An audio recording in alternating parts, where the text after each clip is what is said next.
Hello बच्चों, good morning to all of you. आप सभी को हमारे चैनल में स्वागत है। और आइए आज हम लोग पढ़ने वाले हैं क्लास 10 की बायोलॉजी परिवहन चैप्टर। इसके पहले हम लोग श्वसन पढ़ चुके हैं, जैव प्रकरण पढ़ चुके हैं। अगर आप हमारे चैनल पर नए हैं तो सबसे पहले आप हमारे चैनल को सब्सक्राइब कर दीजिए और बगल में बेल आइकन आएगी उसे दबा दें ताकि हमारी हर वीडियो आपको नोटिफिकेशन में प्राप्त हो सके। और ये आज हम लोग शुरुआत करने वाले हैं परिवहन। और इसके पीछे जो भी बच्चे श्वसन या जैव प्रकरण में नहीं पढ़े हैं वो पढ़े, प्ले लिस्ट में जाकर के लेसन बाय लेसन यानी एक के बाद एक वीडियो मिलेगी आपको। तो आइए हम लोग शुरू करते हैं परिवहन। परिवहन का मतलब समझेंगे। सबसे पहले परिवहन को हम लोग इंग्लिश में क्या बोलते हैं? ट्रांसपोर्ट। परिवहन का मतलब होता है किसी चीज को यानी कोई वस्तु को एक जगह से दूसरी जगह पहुंचाना। अब कहेगा सर हमारे शरीर में क्या या पौधे के शरीर में कोई वस्तु को एक जगह से दूसरी जगह पहुंचाने की आवश्यकता होती है? तो जी हाँ, आवश्यकता होती है, क्योंकि हम लोग को परिवहन क्या चीज में पढ़ना है? तो पौधों में परिवहन पढ़ना और जंतुओं में परिवहन पढ़ना। तो पौधे और जंतुओं में ऐसी कौन सी चीज होती है जिसको एक जगह से दूसरी जगह पहुंचाने की आवश्यकता होती है? तो ऐसे बहुत से चीजें हैं जिसको एक जगह से दूसरी जगह पहुंचाने की आवश्यकता होती है। जैसे हम लोग जानते हैं कि हमारे शरीर में कार्य कौन करती है? प्रत्येक कोशिकाओं के द्वारा संपन्न होती है। और प्रत्येक कोशिकाओं को कार्य करने के लिए ऊर्जा की आवश्यकता होती है। और ये ऊर्जा कहाँ से मिलती है? तो भोजन से मिलती है। तो हम लोग जानते हैं कि जब भोजन करते हैं, जो हम लोग जैव प्रकरण में चैप्टर में पढ़ चुके हैं कि वो भोजन हमारे आहार नाल में जाती है, उसका पाचन होती है, कार्बोहाइड्रेट जैसे होती है, प्रोटीन, विटामिन, और इसका पाचन होकर के बदल जाती है ग्लूकोज, एमिनो अम्ल और वसा अम्ल में। अब इसका पहुंचाना कहाँ जरूरी है? प्रत्येक कोशिकाओं में। और प्रत्येक कोशिकाओं पहुंचाने के लिए परिवहन की आवश्यकता है, यानी एक जगह से दूसरे जगह पहुंचाने की आवश्यकता है, क्योंकि वहां पर ही उसका विखंडन होता है। ये नहीं कि हम लोग सिर्फ भोजन कर लिए, उसका उपयोगी सिर्फ आहार नाल में होती है, उसका उपयोग कहाँ होती है? तो कोशिका में होती है। उसी प्रकार और भी चीजें हैं, जैसे हम लोग श्वसन करते हैं तो ऑक्सीजन कहाँ जाती है? फेफड़े में जाती है। लेकिन उसे फेफड़े की जरूरत सिर्फ नहीं होती है, ऑक्सीजन की जरूरत कोशिका को होती है।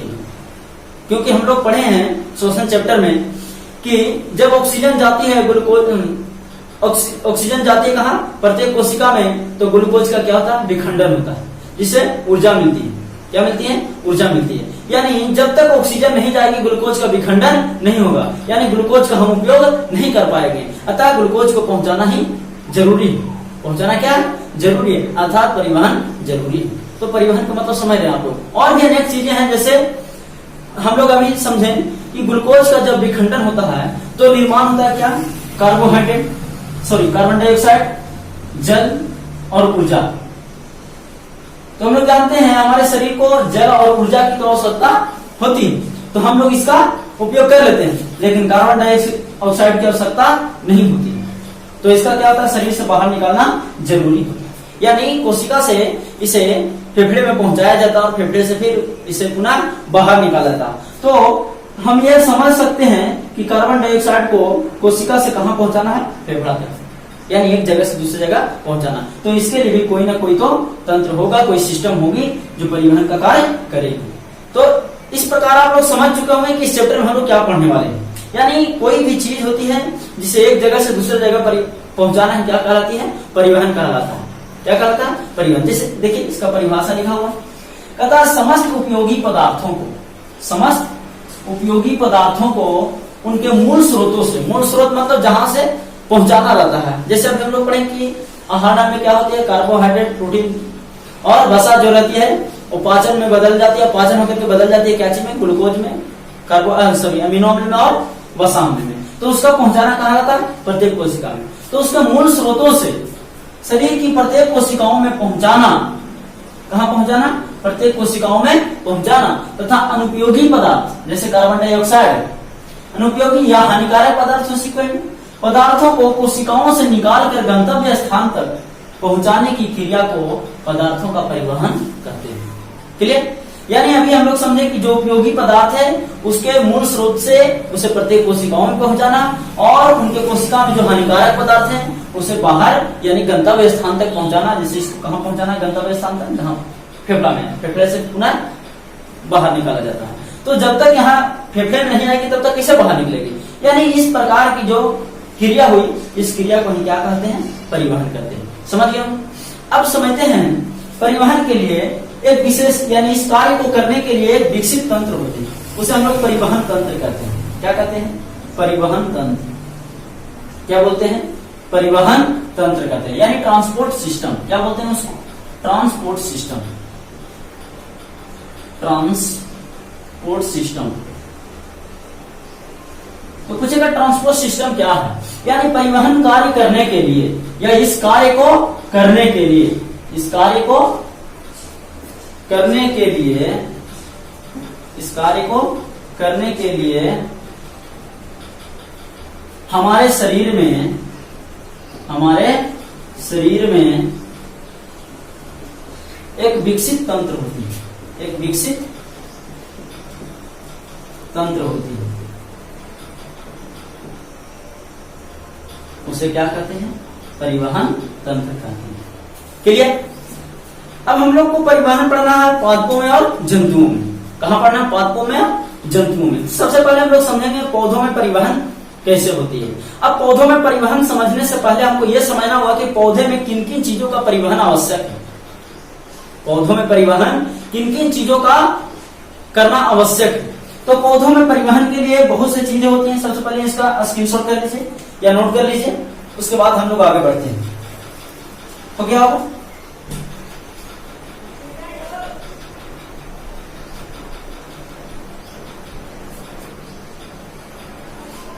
देखिएगा, तो छोटू हम लोग को सबसे पहले कहां पढ़ना है?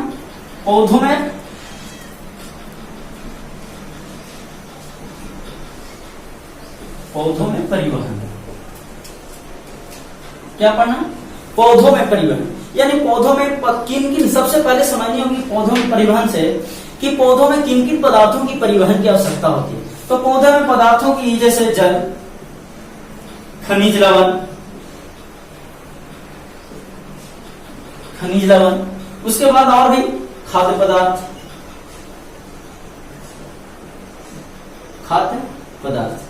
इन चीजों को, जैसे हम लोग जानते हैं कि पौधे के क्या जरूरत होती है? जल जरूरत होती है।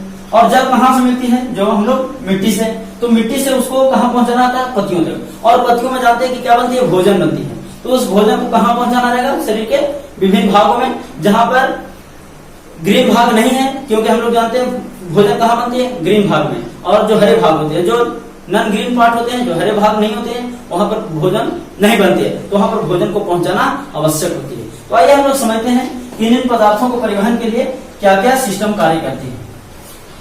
तो देखिएगा, तो अब हम लोग समझते हैं कि पौधों में पदार्थों के परिवहन की क्रिया विधि, यानी इसके कौन कौन सी क्रिया द्वारा पौधे में पदार्थों का परिवहन होती है, जो अभी हम लोग पढ़े कि जल, खनिज लवण और भोज्य पदार्थ। तो इनको किसके माध्यम से परिवहन कराई जाती है? तो इसके लिए दो विधि होती है। कितनी विधि? दो विधि होती है। एक होती है वाष्पोत्सर्जन विधि। क्या होती है?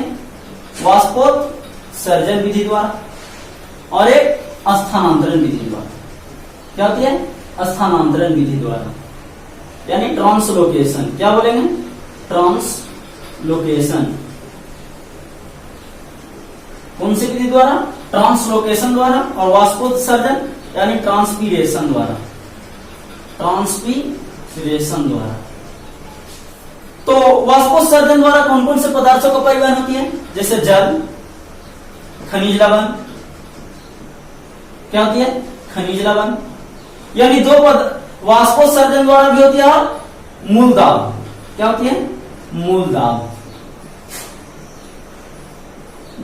यानी जल को वाष्पोत्सर्जन द्वारा और मूल दाब द्वारा और स्थानांतरण द्वारा भोज्य पदार्थ को, इसको भोज्य पदार्थ को। अब हम लोग समझते हैं कि जल का परिवहन कैसे होती है? वाष्पोत्सर्जन विधि द्वारा। आइए समझते हैं। हम लोग एक पौधा का चित्र बनाने का प्रयास करते हैं, समझने का प्रयास कीजिएगा आप लोग।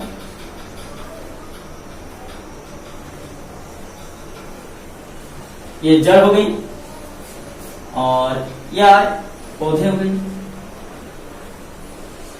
देखिए, इन पौधों में हम लोग जानते हैं कि जड़ों में क्या होती है?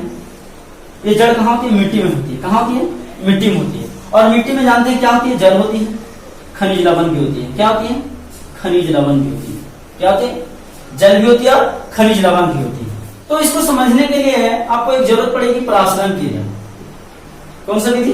परासरण विधि। तो परासरण विधि मतलब समझिएगा कि परासरण वह विधि है जो अधिक सांद्र से कम सांद्र की ओर परिवहन होता है, जिसमें पदार्थों का परिवहन अधिक सांद्र से कम सांद्र की। सांद्र मतलब होता है अधिक, सांद्र मतलब क्या होता है, अधिक होता है। जैसे मान लिया क्या है विलयन, क्या है विलयन, विलयन का मतलब समझते हैं दो या दो से अधिक पदार्थों का विलयन को क्या कहते हैं, विलयन कहते हैं। तो मानिए यह एक डब्बा, क्या है यह एक डब्बा, इसमें दो पदार्थ हैं, जैसे मान लिया कि जल और खनिज है, मान लिया 1000 है, तो मान लिया कि इसमें 400 क्या है जल है, 600 क्या है खनिज है, 600 क्या है खनिज है, यानी कुल मिला के 1 kg समझ रहे हैं। ऐसे लीटर में होती है, लीटर तो 900 को ही माना जाता है, लेकिन हम लोग पूरा पूरी लेते हैं।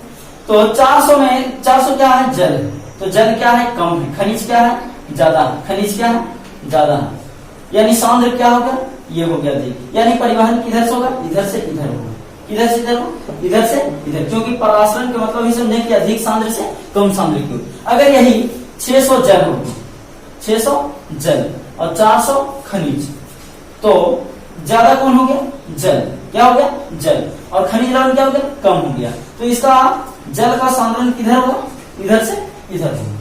क्लियर, तो इसको समझेगा।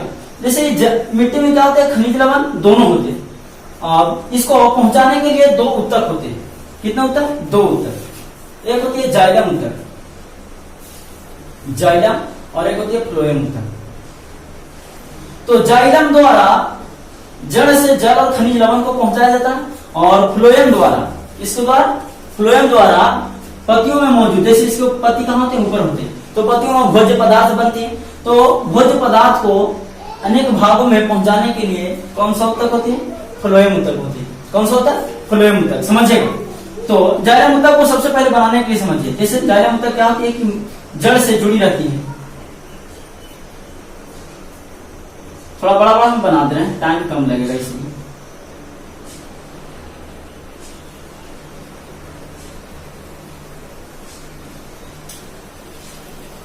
देखिए पत्तियों तक रहती है, कहाँ रहती है, जड़ से लेकर के पत्तियों तक रहती है।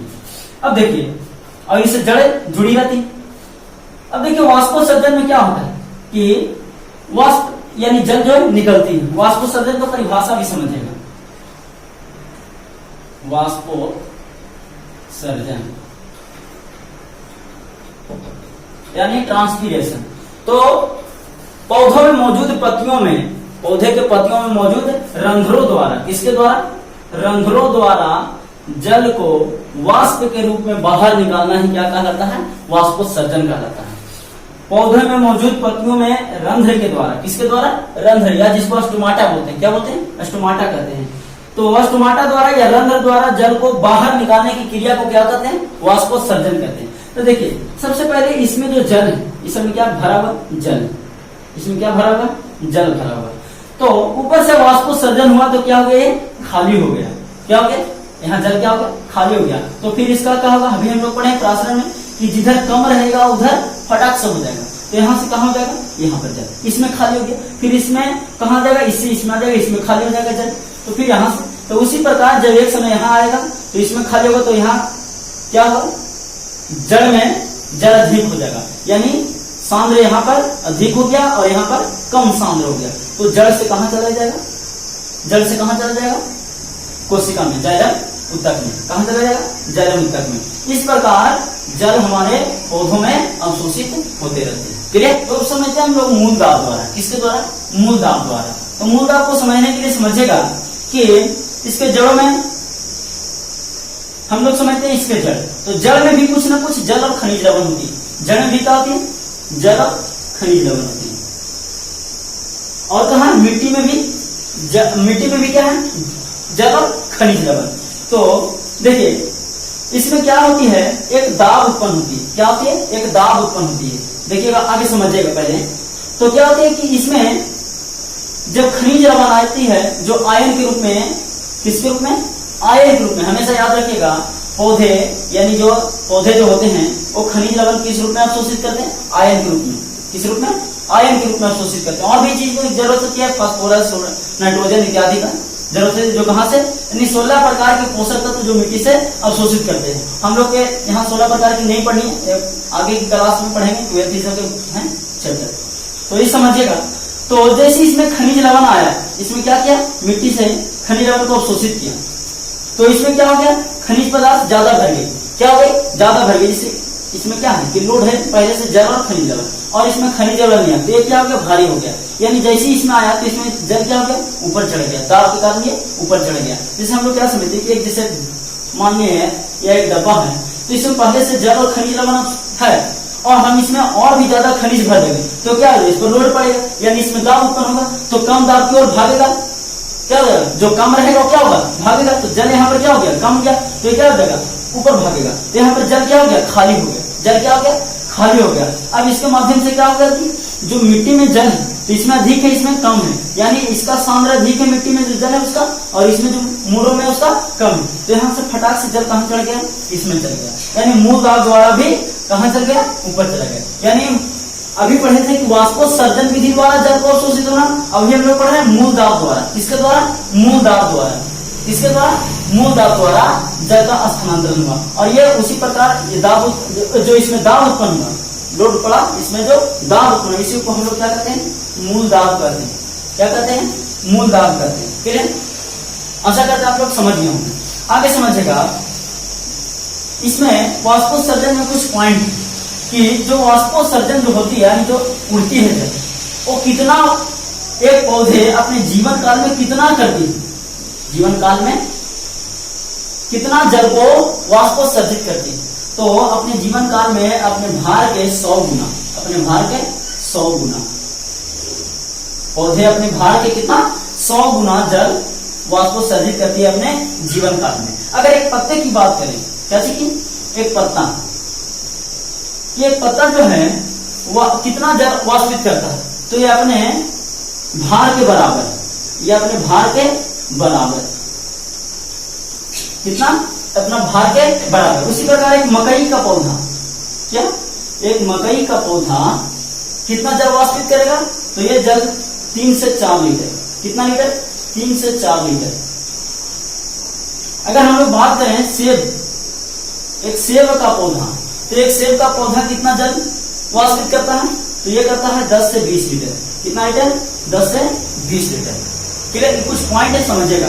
यानी पूछेगा एक पत्ता जो होते हैं पौधे के, जो एक पत्ता होती है कितना जल को वाष्पित करता है, यानी वाष्पोत्सर्जन क्रिया द्वारा, तो अपने भार के बराबर, अपने भार के बराबर। और मकई का पौधा कितना वाष्पित करता है, तो 3 से 4 लीटर। और एक सेब का पौधा कितना, 10 से 20 लीटर। और पूरे एक पौधे की बात करें तो एक पौधा अपने जीवन काल में, अपने जीवन काल में कितना जल वाष्पित करता है, तो अपने भार के 100 गुना, अपने भार के 100 गुना। क्लियर, समझ गया। अब हम लोग जैसे देखें कि जल और खनिज लवण किस प्रकार अवशोषित हुई, किस प्रकार अवशोषित हुई। तो अब आगे हम लोग पढ़ते हैं भोज्य पदार्थ। इसको स्क्रीनशॉट कर लीजिएगा, आप लोग नोट कर लीजिएगा। चलिए नोट कीजिए, हो गया होगा, हम क्लीन करते हैं, आगे हम लोग समझते हैं।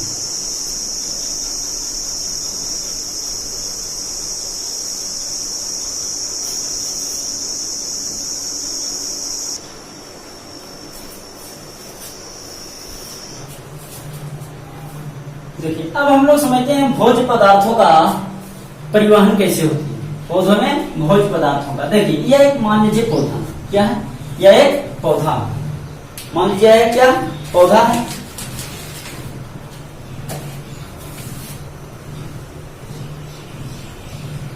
तो देखिए, अभी हम लोग पढ़े कि जल का अवशोषण किसके द्वारा हुआ, जाइलम ऊतक के द्वारा। और इसके बगल में, इसके जस्ट बगल में एक फ्लोएम ऊतक होती है, क्या होती है, फ्लोएम ऊतक। अब देखिए, मान लीजिए कि पौधों की पत्तियां, क्या है, पौधों की पत्तियां,